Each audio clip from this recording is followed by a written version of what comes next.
Gathered today to discuss this crisis. Pakistan's Foreign Minister Shah Mahmood Qureshi took to the podium to demand aid to be allowed into Gaza and called for an end to, quote, Israeli aggression.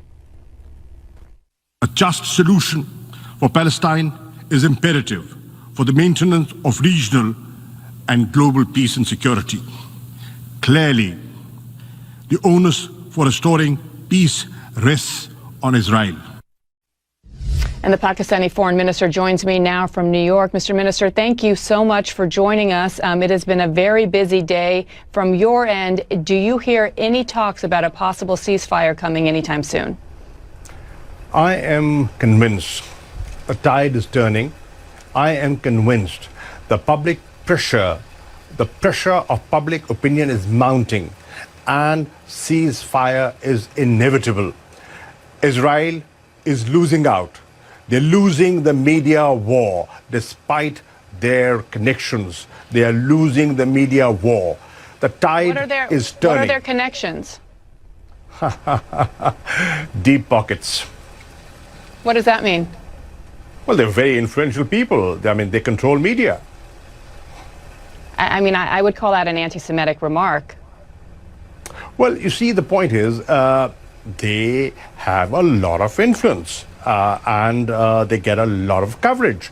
Now, what has balanced that is the citizen journalist who has been reporting, sharing video clips, and that has jolted people, and that has woken up people, and people who were sitting on the fence are today speaking up.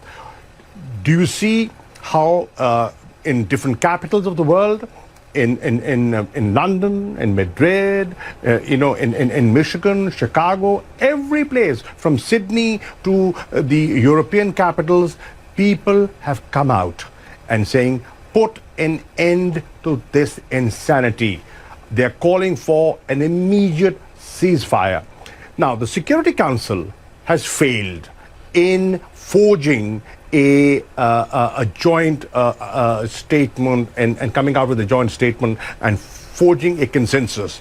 The General Assembly today is giving a clear message to the Security Council. It is your prime responsibility to ensure peace and security. Please live up to the UN Charter. But, Mr. Ambassador, can we not separate the fact that there are calls for peace and for equal human rights for both sides, for Palestinians and for Israelis, without anti-Semitic talk and rhetoric? And we are seeing an increase in anti-Semitism throughout the world. Many of these protests are showing signs and images of anti-Semitism as well. Shouldn't you be condemning that? I will not justify any rocket attacks. And I cannot justify and I cannot condone the aerial bombardment that is taking place. But what about anti-Semitism? And what about Hamas's role in stopping the rockets? I am saying when you do not engage, when there are no negotiations, when there is occupation, when there's genocide, when there's war crime, when there's ethnic cleansing, then an extremist element takes advantage of that situation. Avoid it. How do you avoid it? You avoid it by pursuing a two-state solution, by adhering to the Security Council resolutions, respecting them, implementing them, fulfilling the promises that have been made and have been often broken. So, I believe that the answer is Israelis and Palestinians living side by side in peace. And it can only be done through a two-state solution, through negotiations, by cessation of hostilities, and a ceasefire is the first step in that direction.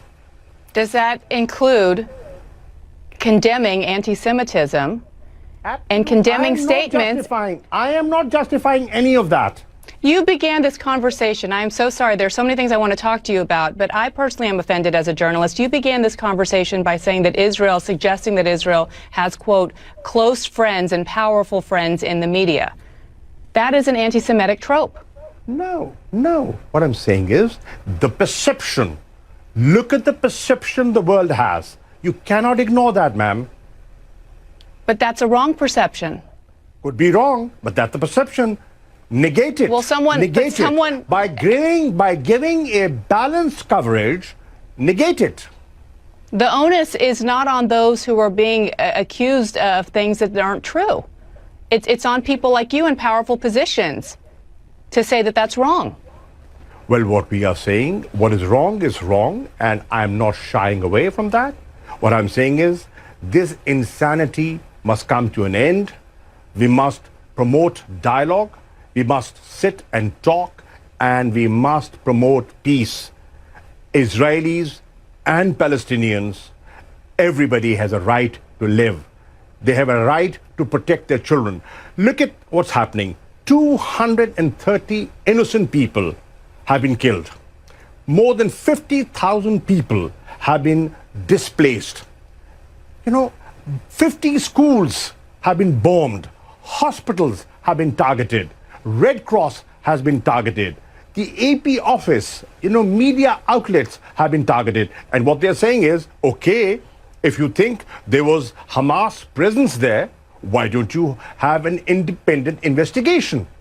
Well, I believe that Israel did provide in some information and shared intelligence with the U.S. But let's go back to the other side, because there are obviously Israeli casualties as well. And I keep bringing this up because if you're going to be an honest broker, then you have to approach something like this objectively. And that doesn't seem to be the place where you're coming from. Well, I am objective, and I would want to be objective. Loss of life, I will not condone. Every life, every human life is important to me.